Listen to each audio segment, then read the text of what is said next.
여러분, 혹시 이런 상황 겪어보신 적 있나요? 시어머니가 전화해서 아들아, 이번 주말에 집에 와서 김치 담그는 거 도와줘라고 하면 남편은 아무 고민 없이 네, 어머니 하고 대답합니다. 하지만 아내가 여보, 이번 주말에 우리 친정 갈까? 라고 하면 생각해 볼게라고 답하죠.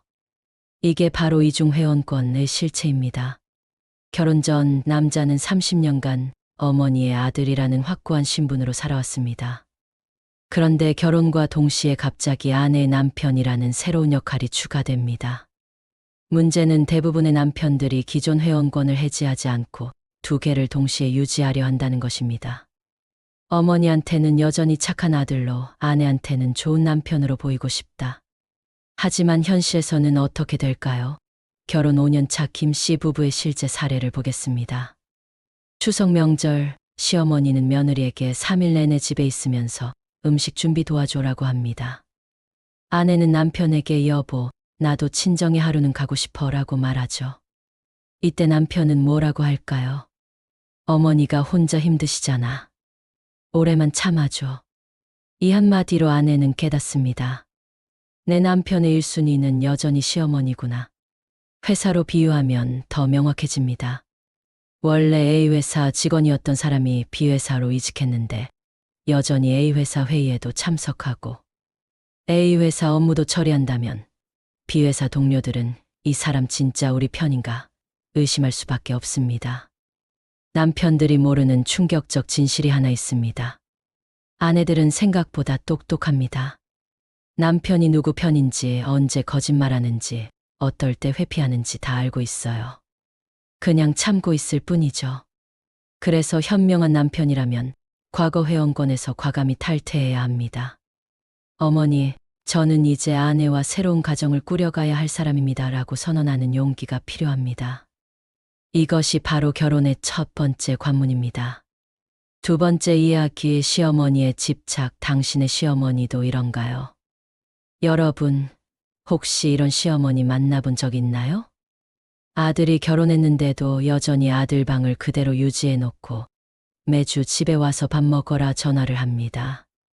며느리가 아프면 병원은 왜 혼자 가냐, 아들이 데려가야지 하고, 며느리가 요리를 하면 우리 아들은 이런 음식 안 좋아해 라고 간섭하죠. 이게 바로 사랑의 탈을 쓴 집착의 실체입니다. 충격적인 사실 하나를 말씀드릴게요. 많은 시어머니들이 무의식적으로 며느리를, 아들을 뺏어간 도둑으로 생각합니다. 30년 동안 내 품 안에 있던 아들을 하루아침에 다른 여자에게 내줘야 한다니. 이보다 억울한 일이 어디 있겠어요. 실제로 한 시어머니는 이렇게 말했습니다. 내가 얼마나 고생해서 키웠는데. 결혼하더니 명절에도 처가 먼저 가겠다고 하네. 하지만 여기서 놓치고 있는 치명적인 착각이 있습니다. 아들은 소유물이 아니라 독립적인 개체라는 것입니다. 계절로 비유해 볼게요. 아이가 어릴 때는 겨울입니다. 그래서 열장작의 사랑으로 따뜻하게 감싸줘야 해요.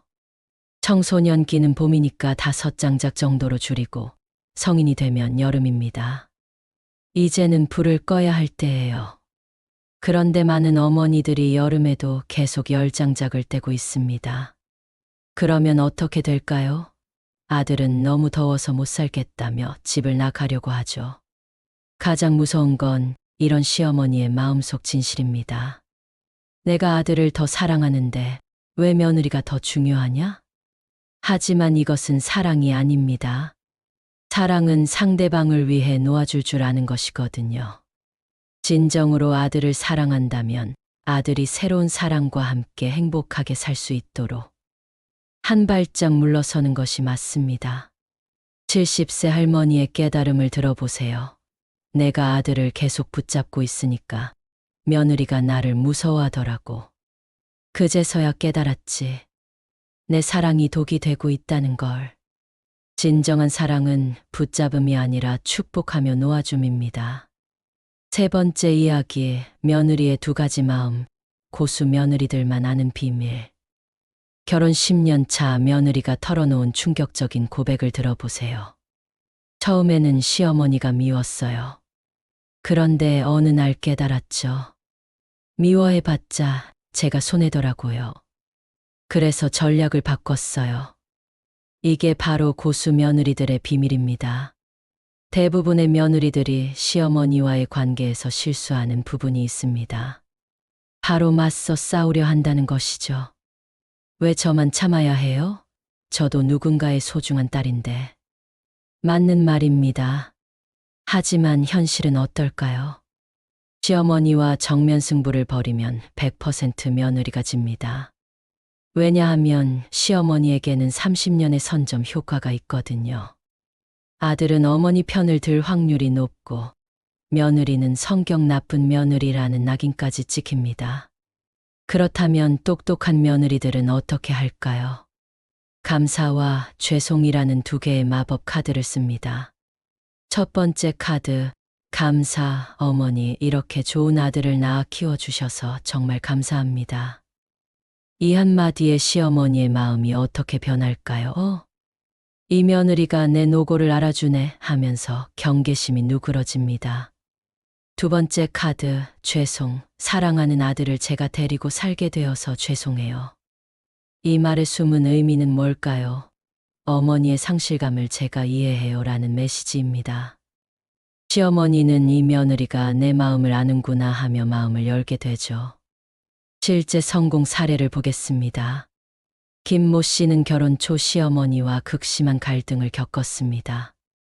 하지만 이 전략을 쓴 후 6개월 만에 관계가 완전히 바뀌었어요. 시어머니가 먼저 우리 며느리가 참 착하다고 주변에 자랑하기 시작했거든요. 여기서 핵심 포인트가 있습니다. 이것은 가식이 아니라 관계의 주도권을 지혜롭게 가져오는 전략입니다. 시어머니를 적으로 만들지 않으면서도 며느리가 관계를 리드할 수 있게 되는 거죠. 하지만 주의할 점이 있어요.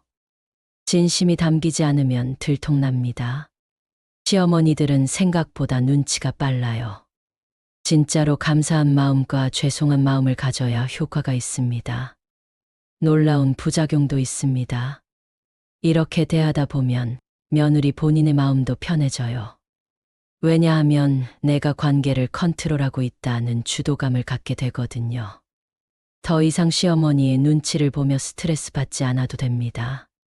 60대 시어머니의 증언을 들어보세요. 우리 며느리는 처음부터 나를 인정해줬어. 그래서 나도 며느리를 더 예뻐할 수밖에 없었지. 결국 이 작은 태도 변화 하나가 가정의 평화를 좌우합니다. 네 번째 이야기, 갈등은 끝나지 않는다.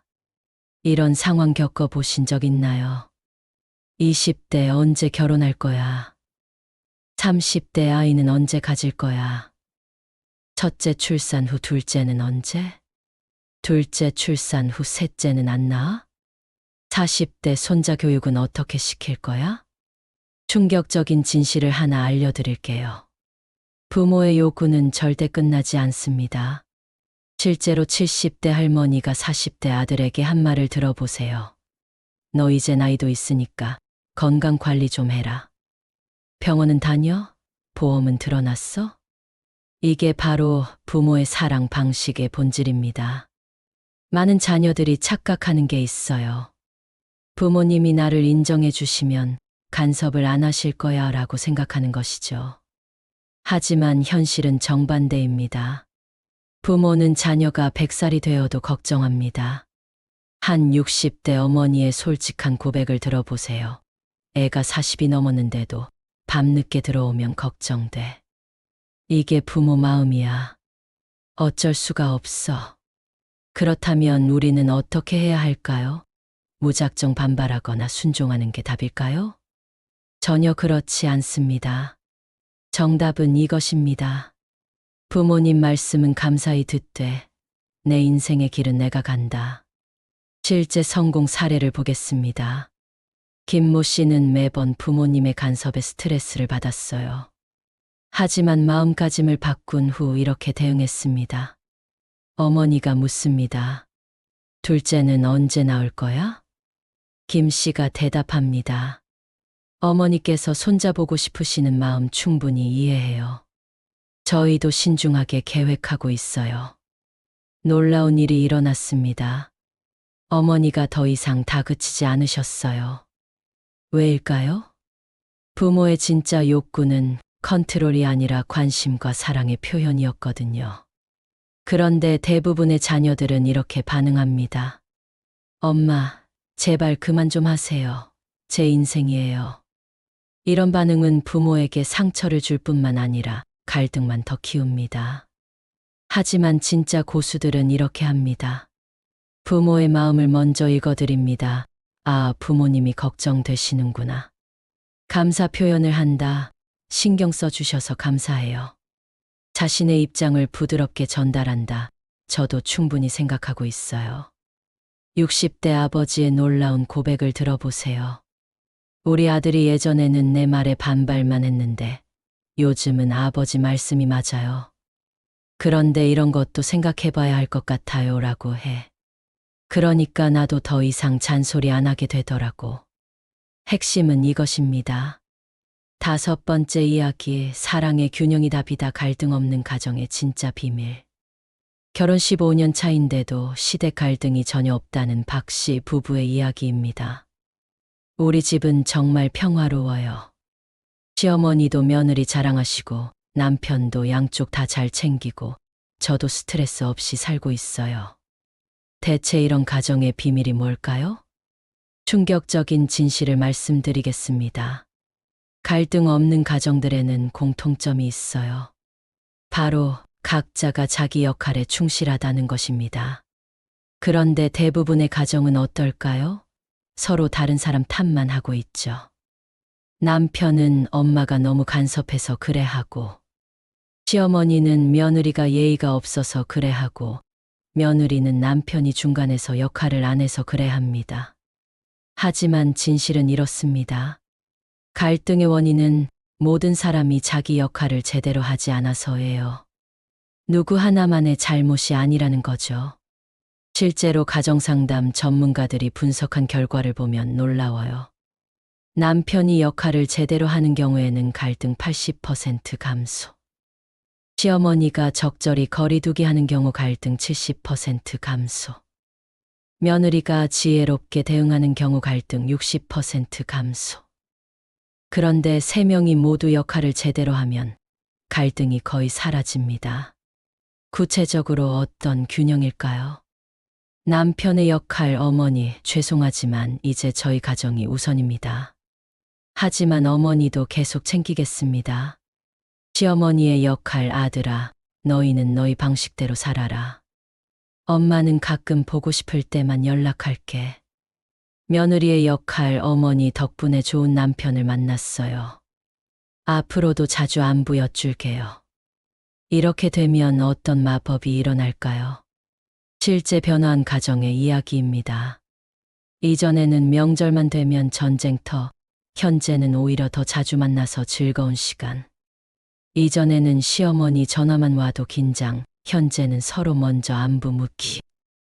이전에는 남편 샌드위치 신세, 현재는 당당한 가장 역할.